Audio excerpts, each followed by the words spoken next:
Hey there, fans of the Survivor Super Fun Time Show. This is Kevin from the Super Fun Time Show, and today's a little bit different of a video, quite frankly.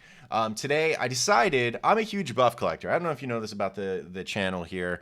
I'm a big fan, and I was a fan when I was a kid of Survivor, and I was like, Mom and Dad, please, can I get a Survivor buff? I wanted one so bad. And my first buff, I had a hard time deciding. It was Survivor Africa. It was the first season I watched fully. And then I realized Moto Magi, the Merge Tribe, green, I said, that's the winner. So I ended up getting that. And then I lost it when I visited my relatives out in Pittsburgh. But there was a heavy drop off. Once All Stars hit at season 8, I stopped getting them. And then I kind of fell out of the fandom a little bit. And then as I got a little bit older, Winners at War kind of brought me back, and the new era and COVID brought me back, like a lot of other people. And now I'm a buff fan again. So now I've been collecting tons and tons of buffs. Today, it's going to be basically kind of like the first video or the first episode of like Kevin's Super Fun Buff Corner, right? That's probably what we're going to call something like that. And today is a great mail day. I ended up getting a really rare buff that I've wanted for a long time. It actually came with a little card that the buffs used to come on. You'd wrap it around here. It has a little sticker and everything. Nice little buff sticker. But I don't need the card right now. Instead, we're going to look at the main prize itself. This buff comes from season 26. Some of you may know it as Fans vs. Favorites 2, with favorites such as Philip Shepard and Brandon Hance and Corinne Kaplan, the ones that everybody universally loved. And this is the buff of the Favorites tribe. Look at it. I'll do a little bit of a close-up here so you can see the fine details. It's a nice purple and blue pattern, which they love. In the logo, the Fans versus Favorites. By the way, this is immaculate. Look at those clean edges at the top. Nobody's worn this. Love that. Wonderful design in the background.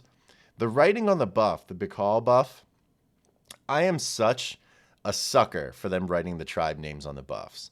They started doing this, I believe, during season 21, Nicaragua, with LaFleur and Espada, and I have been in love with the design ever since. So when I go to look for buffs now, if the tribe name is on it, I usually like it a little bit more. It kind of depends on the tribe still, but whatever. It's just purple and beautiful. It just goes well. And look at my lighting. It goes really well with my lighting too. It's perfect. It's kind of fascinating what the buff market is, because some of the buffs that have come out recently are worth a ton of money. These are every new era buff from season 41 to season 45. All of these right here, they all come with their own individual values. This one, Daku Waku of the latest season, if you want this is going to cost you like 80 bucks. And maybe even more depending on where you get it. Losers, I'm just kidding. Lulu's cool. Lulu's cool. But really the one I have to highlight the most of the new era that shows the volatility, this one right here.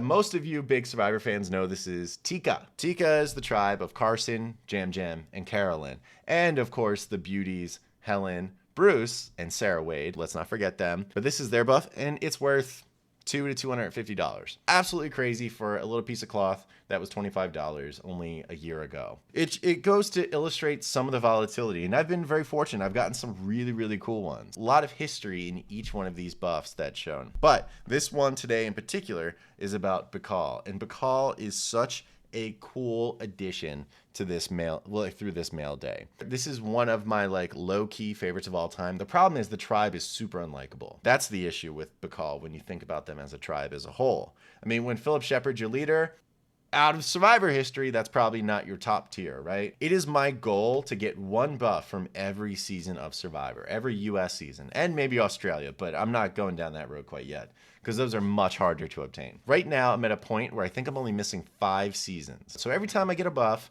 or every time I get a signed buff back, because I have a few cool signed buffs, I'm going to make a video about it, and we're going to talk about it a little bit, because the buff market is really fascinating to talk about as a fan. People who played the game, who are fans, casual fans, they don't know. And why would they? These are stupid bandanas. It doesn't mean anything. But it's interesting for those who are really interested in knowing what these buffs look like up close and personal, and the journey of a collector. It will cost you money, but you know, money is meant to be spent on stuff that makes you feel happy. Whether that's traveling, or buffs, or videoing, or porn, do whatever you want. But that's going to do it for this video. Thank you so much for watching. Let me know if there's any content in particular you would like to see, if you want to see more of this. If you want me to go through all of my buff collection, I totally can. I have one buff that was used on the show that was never produced to the public, and I have one that was not used on the show and not released to the public. So I have some cool stuff from the earlier seasons for you to definitely check out.